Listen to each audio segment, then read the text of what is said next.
Hey everybody, how you doing? I wanted to talk for a minute about physical media and digital. Ever since the announcement from Sony about a week ago that they were going to stop making physical games in January 2028, I've been watching a lot of discourse online, listening to a lot of friends. I've been digital for probably at least 10 years. I just don't like storing all of those boxes. I think steel books are super cool. I just really don't keep many around. There are a lot of people who do like physical media, and while it's not for me, I do appreciate that people have the choice. So it is unfortunate that we are seeing I don't want to call it the downfall, but the forced transition away from physical. And the Sony statement has been probably the most backlash that I've ever seen Sony get. But I also want to say, I think the writing has been on the wall for quite a while now.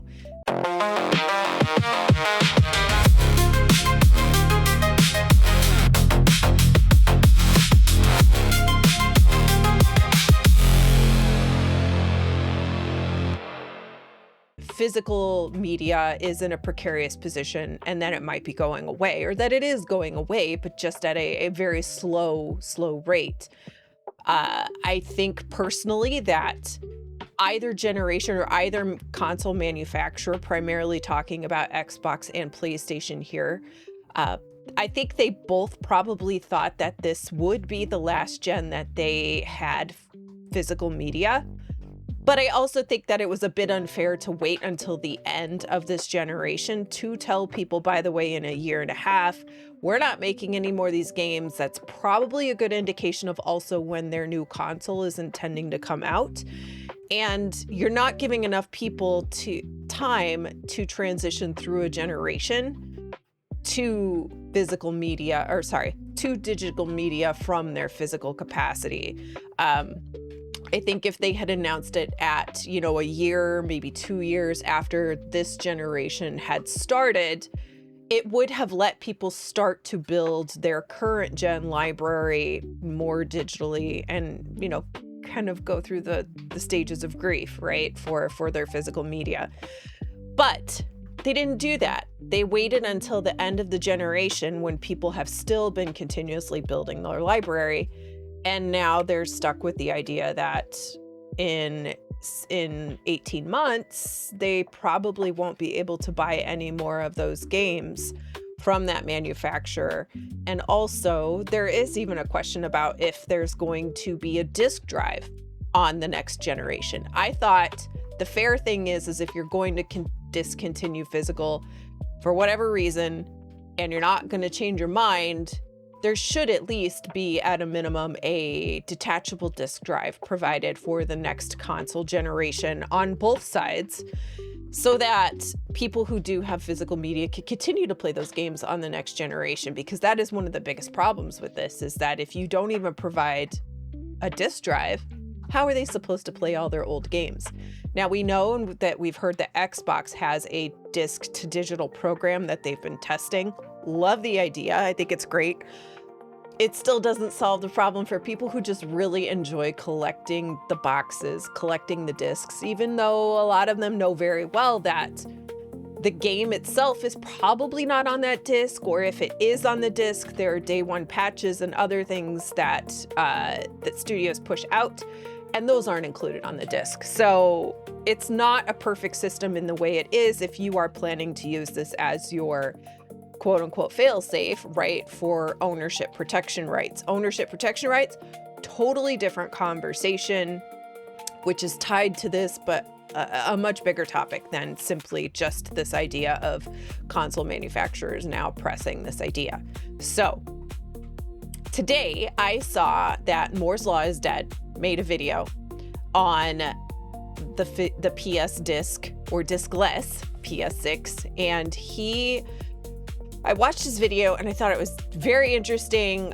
He has a great, disposition on how he presents his topic, but he thinks that they're going to walk it back. And so I would like to show this video to you and sort of talk about some of the counterpoints to it. And I'm also going to let you know a little bit about what Jason Schreier has also said today. So they're in two different camps. Moore's Law is dead says they're going to walk this back. They're going to come back.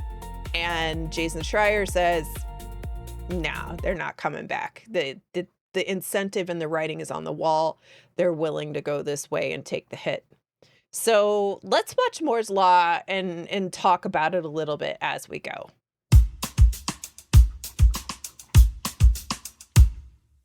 I want to get into why I think they're going to be forced to do something. The amount of backlash we're seeing right now seems to be unprecedented. Like, I'm not going to get into all the stats, but it's out there. Like, this has never happened to PlayStation this badly before, not even close. And it's starting to become an issue. This is like the worst backlash. I would also actually agree with this because I mean, PlayStation usually seems to get by with a lot of negative news, and to be fair, right? Not all of it is terrible. It's not huge. Xbox, on the other hand, doesn't seem to really get away with anything, which is a different conversation. But he is absolutely right. The backlash on this is way bigger than I expected, way more than I expected. Super interesting that this is happening. Anything Sony has said since like the great PlayStation outage that killed Zipper Interactive. It could be worse. That was at the end of the day a temporary thing that they apologized for, and they're sure as going to need to apologize for this if they don't want to lose a lot of fans. Smart. They're going to try to advertise a new camera, and all comments will just be Sony. And that is going to be noticed by other parts of Sony, by executives. They're going to realize they can't roll out an ad campaign. And I don't think this is going to fizzle out. And I believe marketing, and I believe the execs at the top will see this going into 2027 if they don't change course sooner, which I think they might. Okay. So basically what Moore's Law is saying is that this campaign, or this decision to take away physical media in January 2028 has caused this major unprecedented backlash. True, agree. And he doesn't think it's going to go away. He thinks that, they waited a week to tweet, right? And they put out a tweet between the point where they said, never mind, we're not going to do physical anymore. They waited a week, stayed silent, and then they announced this basically like a flight stick controller option, right, for PlayStation. And all of the comments are all about physical media and how do you use this if it's only digital. There's a lot of flack on that, right? And so he's also commenting here that not only are they going to see these comments come back on their PlayStation announcements or their PlayStation tweets or videos or whatever it is, but that the fans, the people who are really upset, are also going to go to if Sony has a new movie coming out, if Sony has a new camera, like they said, coming out. We know Sony has a lot of different arms. And so people are going to go to those other branches of Sony proper and just wage war in the comments. And that's going to draw the attention of some of the other areas of Sony. And they're going to come back and they're going to say, oh, what the heck, man, you got to get this figured out. I don't know what you do, but you fix it because now it's affecting my side of the business as well. I don't think that's going to happen. He's talking about into 2027. That's a good solid 6 months of a hyper aggressive campaign against Sony by the fans. And I'm not saying that the fans aren't diligent. You guys are diligent. I believe in you. But honestly, like, let's just take a step back and be completely honest about stuff like this that happens. Something happens that's very anti-consumer or just really upsetting. And people rage, they campaign. But in all reality, we all have lives that are outside of gaming, that are outside of the realm of this corporate structure, right? We have jobs that don't involve our gaming time. We have families, we have friends, we have responsibilities. And while you have decided that this is, a very, very important thing to you and you fight for it, and you have every right to do that, you eventually get worn down, right? And other things become priority because, there's a fire to put out somewhere. And so what happens is you forget for a few days, or you just don't have the time for a few days. And then the next thing you know, that's turned into a week or to a month, right? And here we are in 2027, and people are still very understandably upset, but they're still not fighting that daily campaign, that daily war. It's unfortunate, but that's what does generally happen. So I think Sony's just going to wait it out. People will come to the acceptance that they're not going to win the fight, and they'll say, well, I have to figure this out later. And that is true. You'll have to figure it out later. Right.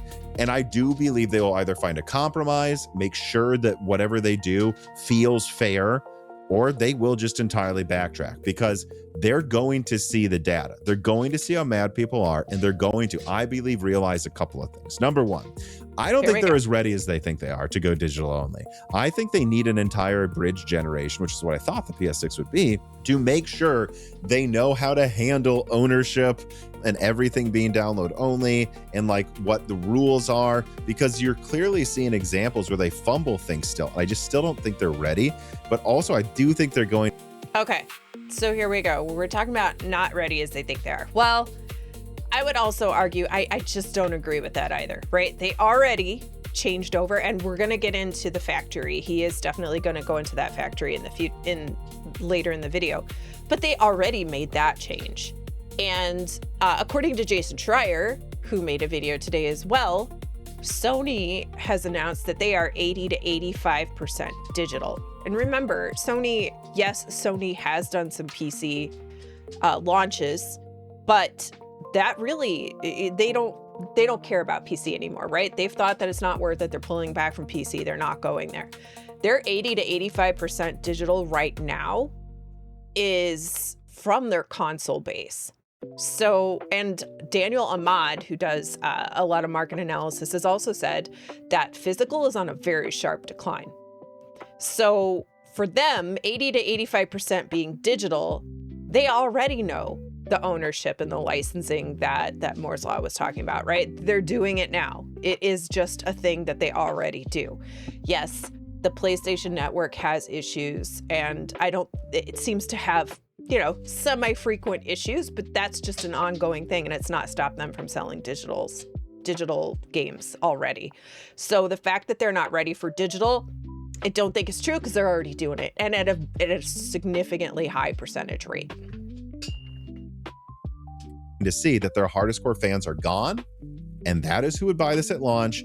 And if this thing fails to launch well, then people will say, well, doesn't that suck? And the momentum will continue to snowball. And it won't just be the launch that will be bad, just people will not buy it. And that can become a self-fulfilling prophecy, where if the initial launch is bad and then people see it looks like it's bad, they don't buy it after launch because it seems like it's not the cool thing to get. Most of the people. So this argument is really interesting, because he's saying that the 15 to 20% of people who are physical are such a louder fan base that, and an upset fan base, understandably so, again, of course, right? But that these hardcore fans and that 15 to 20% of people are not going to purchase the next PlayStation 6 because it won't have physical media, and it may not have a disc drive. And so they won't be purchasing the console. And I could understand that. I could see that happening. But I also wouldn't say it's not the entire 15 to 20%. I would argue that it's probably 5 to 10% of those hardcore physical fans that are not going to be comfortable buying the next PlayStation. I could be wrong, but I think there are people who are going to be justifiably upset about this, who prefer physical. And eventually, by the time this console is actually ready to come out, I think that they're going to be resigned to the fact that this is what's happening. Not everybody, but a portion, maybe 50% of them, right? They're going to be resigned to the fact that this is what's going forward in the future. If I want the next generation console, this is what I have to deal with. I'll still keep my PS5, my PS5 Pro, my Xbox Series X, whatever it is, whichever side that you're on. but that they'll keep that one for their older games and then also get the new generation console. And frankly, out of all the things that we're seeing in this next generation and the obstacles that these console manufacturers face, physical media is not at the top of the list. We know the RAM prices are going up exponentially. They're still going up. We know that these consoles are going to be very expensive. We know that the console manufacturers are not willing to subsidize them anymore. And we also know that, I mean, there's just a lot of people that are going to stay behind on the gen just because of finances and other things. The PSVR 2, if you had one of those, it might not work with the next generation.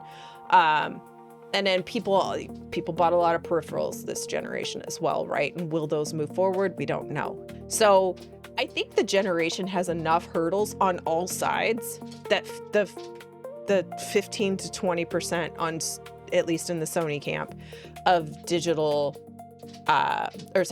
people, it's probably not the biggest hurdle that they're facing. It's probably a pretty small bump in the road.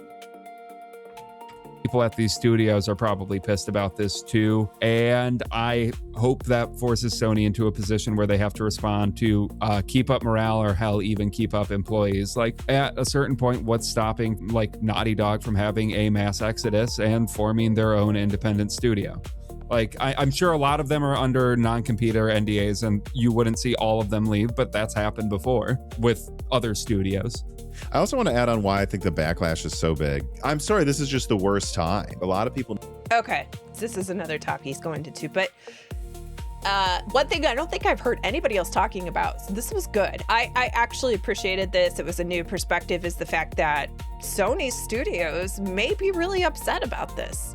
That's totally valid. That's totally a fair thought. And it might not just be Sony studios, right? The third parties that come to them and want to sell their product and have a physical, that might be a problem for them.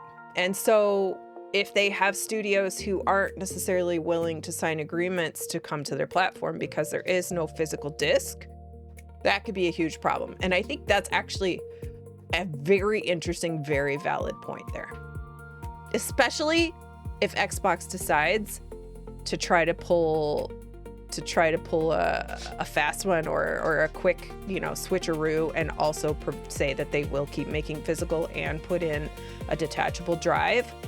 I think that is going to be a significant difference, but we'll see. So let's go on to the next point.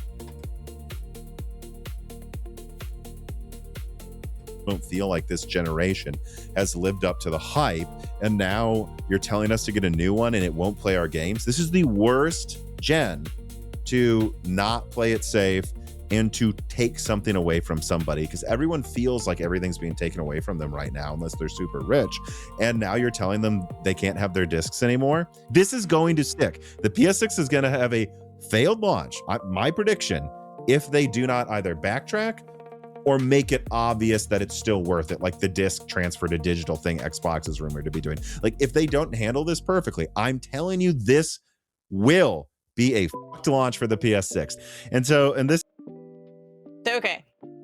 So this sort of ties into what I was talking about with like RAM prices and how the next console is gonna have a rocky start, no matter which console it is, just because of the prices in the industry, because of the AI bubble and the RAM, et cetera, et cetera.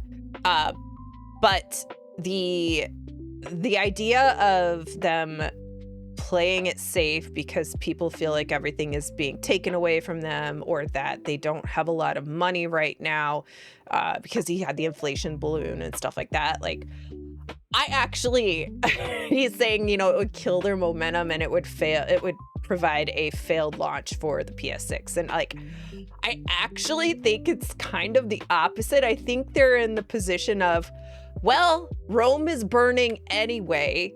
What does it matter if I start this little campfire over here and just burn down this little hut, right? Everybody knows the next generation is going to be expensive as all get out. and people are going to be having all of these transitional issues, etc. We know that there's a lot of things coming. So why not just go ahead and do it all at once? Just put it all out there, get all the bad news done. This will get totally swept over when you consider when we start showing our prices and the features and everything else, because the 80 to 85% of people digital are going to be looking at that.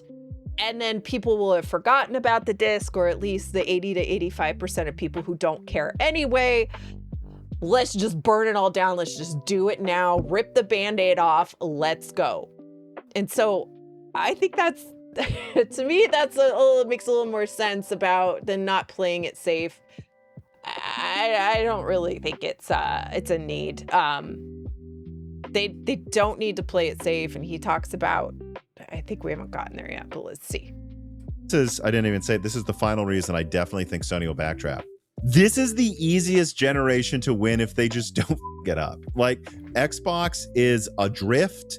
Nintendo isn't competing with them directly. The Steam machine just shot itself in the backyard. I mean, they have no competition. And to let something this small destroy momentum is going to be a very silly blunder. Okay. All right. So this one cracks me up.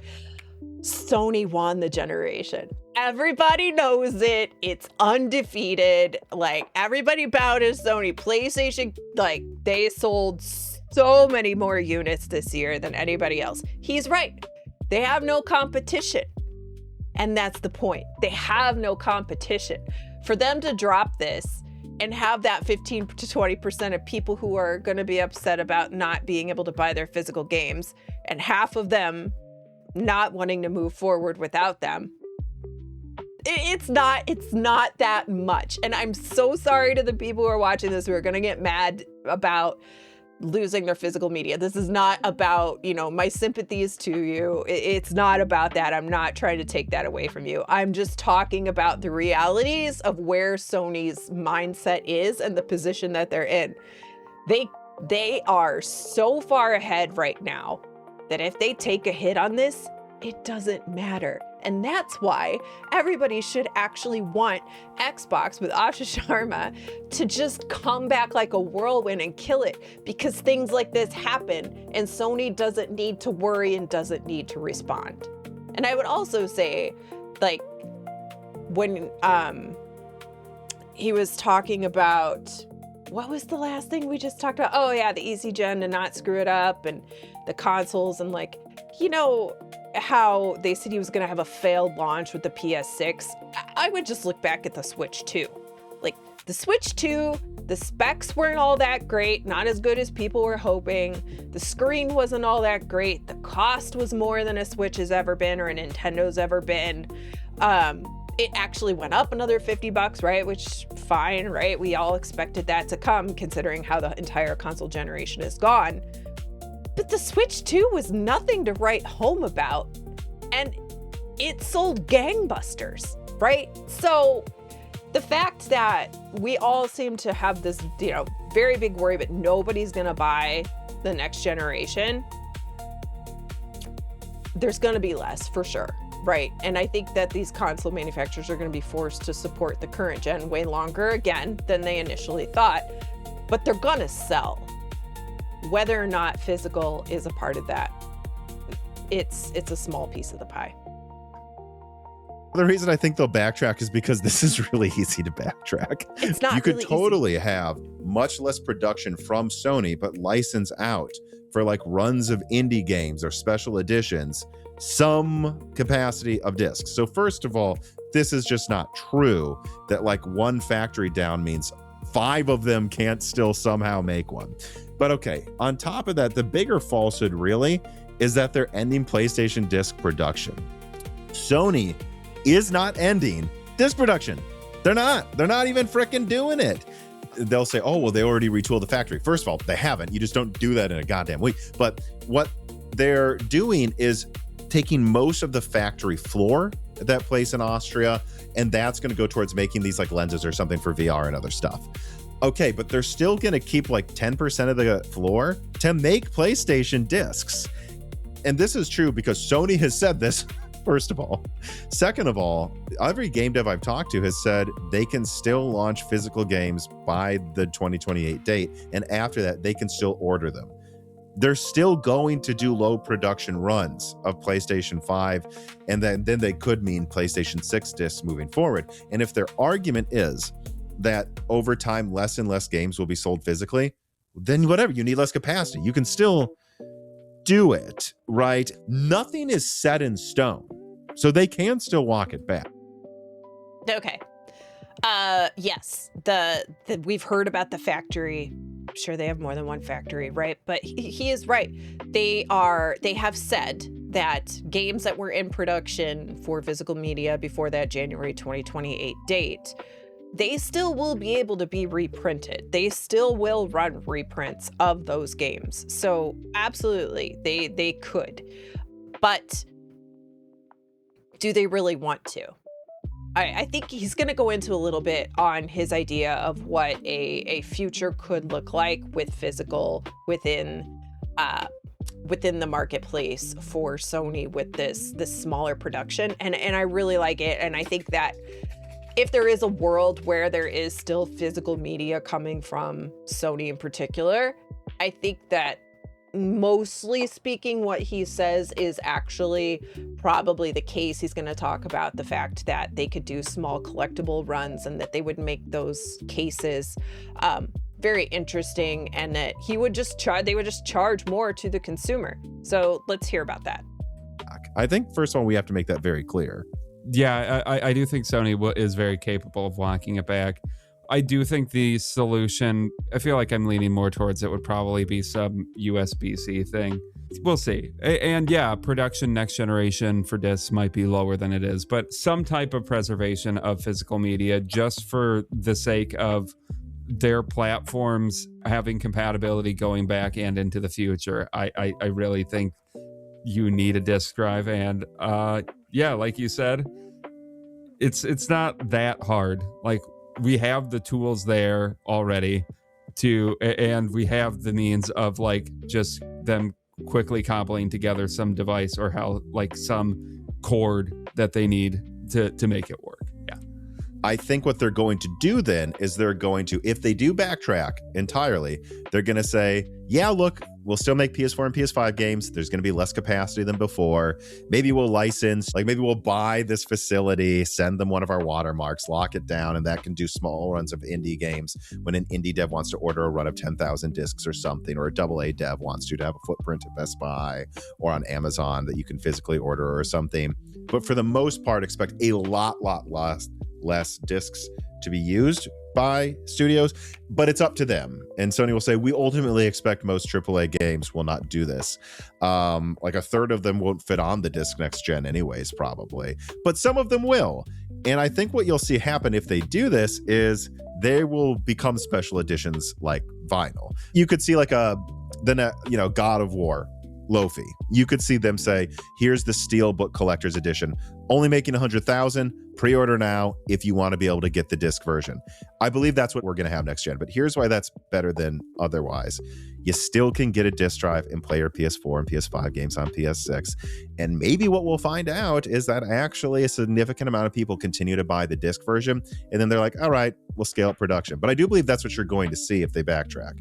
An important thing to remember here is physical media is probably in a relatively tenuous position right now, because maybe Sony could make this argument, maybe not right now, but in the future, certainly, that this loses us money having discs or continuing to support discs. And once they're at that point, you can call it anti-consumer all you want, but at a certain point, it becomes financially stupid for Sony to continue supporting physical media. If the argument is it doesn't make sense to them financially, that argument goes away with what I just said. I'm not saying. We're going to talk about the financials on going fully digital in a minute. Probably the crux of the issue, the most important part, but we'll get there in a second. They're going to scale up some new PS6 Ultra Blu-ray that requires a new factory. No, half of the games will come on one disc, half of them will come on 2 discs. They'll come in a steelbook for collectors.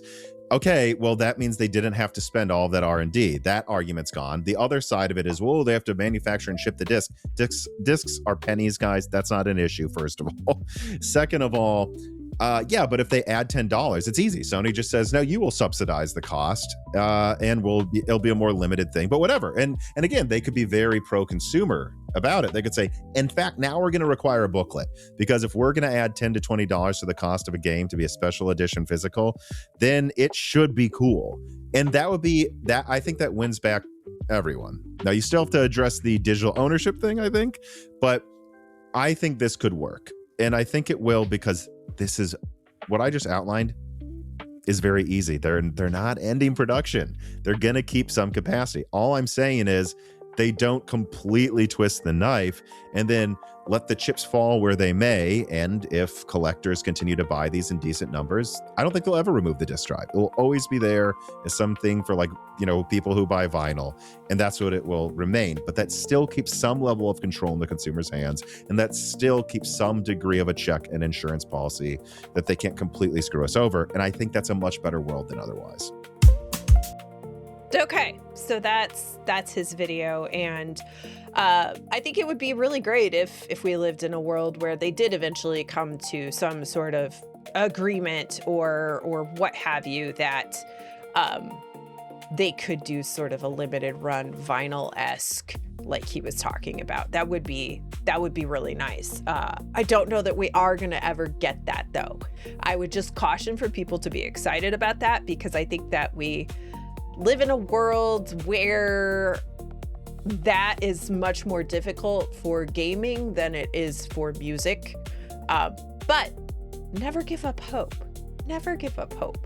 So one of the other things, just to tie it in, very important, right? Probably the crux of this entire issue is to talk about the financials. Like, the financials, money talks, right? Money, right? More money, more problems. And that is exactly where we're at. So I am going to show you, I'm just putting it together so that we can talk about these numbers. But while I'm doing that, I wanted to say really quickly, Capcom said that 93% of their sales are through digital methods. Capcom is slightly different because Capcom is, they just sell tons of PC copies, right? And PC's been digital forever.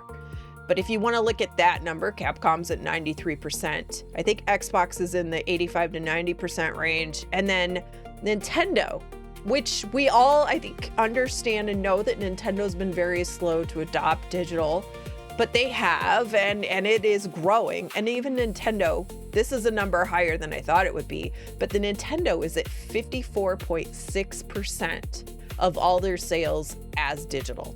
And I don't think Nintendo's going digital, fully digital, for a very long time, but it is something that I think eventually they will. But it's going to be years, 2-3 consoles down the road, right? Those numbers came from Jason Schreier's video. I'm not taking credit for that. Jason Schreier did a really nice video, and I will link Jason Schreier and Moore's Law's videos down in the description so that you can definitely go watch those on your own. Like giving them all the credit for this, but I do like sort of taking these two very different perspectives and bringing them together, because Jason Schreier is obviously works at Bloomberg. He has a lot of connections in the gaming industry. He's a very smart guy, always has his finger on the pulse on sort of the analytics too of what's happening. And he says, nah, it's worth it to them to take the hit.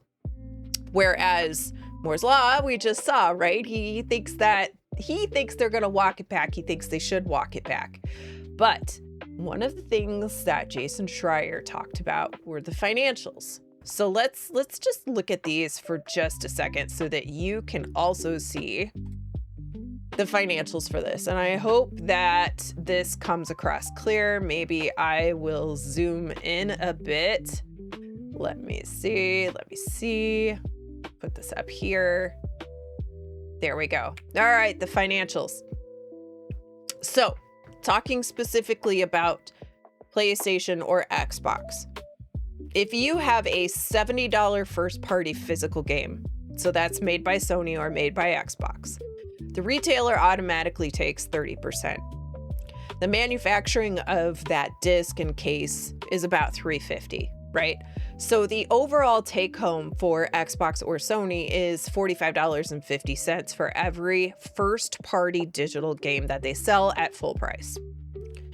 Whereas if they're selling that digitally, they get to keep every single one of those $70 dues because they have their own storefront and there's no manufacturing. It's literally purely back to them. Nobody else is getting a piece of that pie, especially for Sony.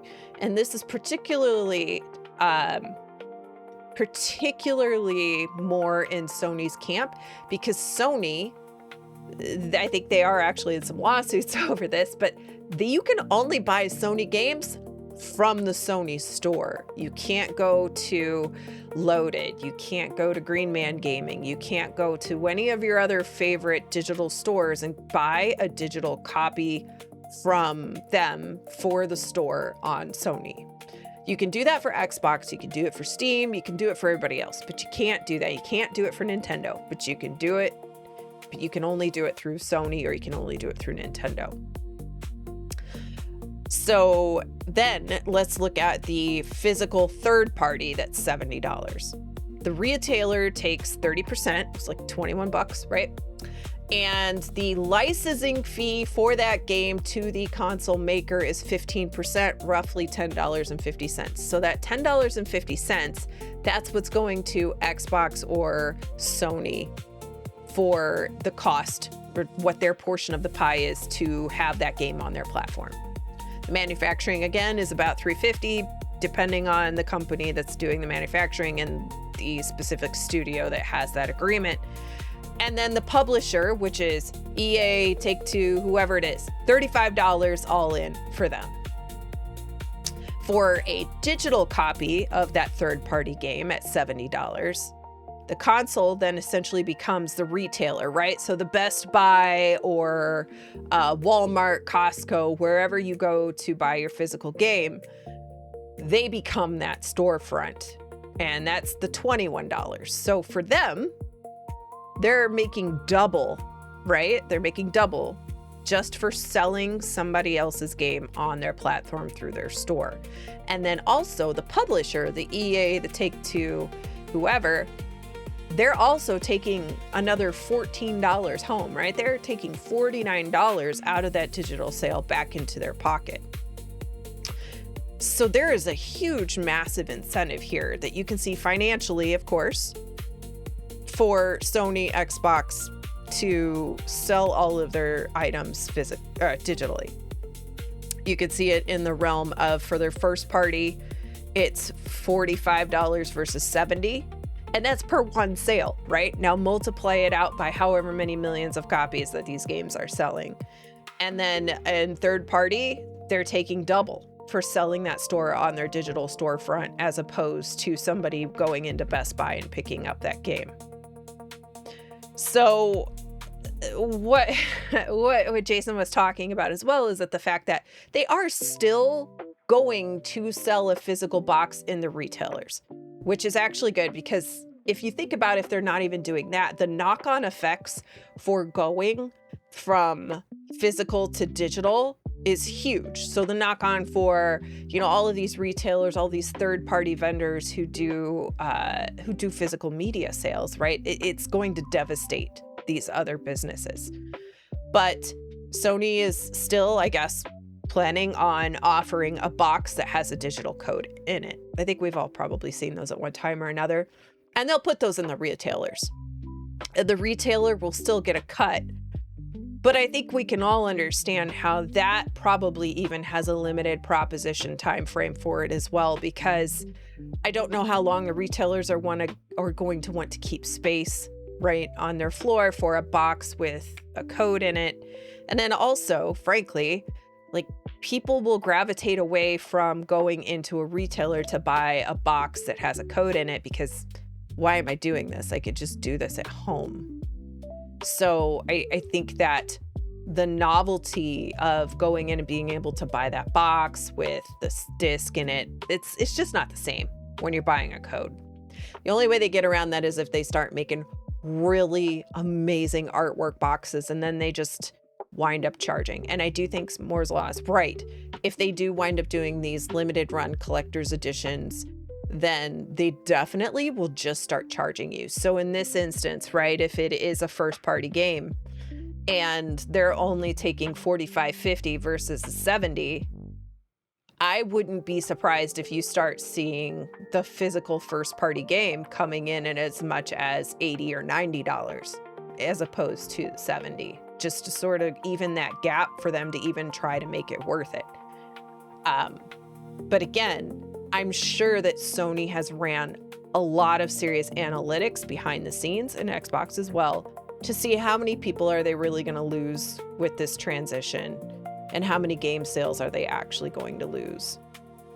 And I'm assuming that that $25 difference for them between the physical and the digital is going to make it up for all the people who decide to just give up and go digital. So, very interesting topic. My heart goes out to all of you who do have physical media and who do prefer physical media.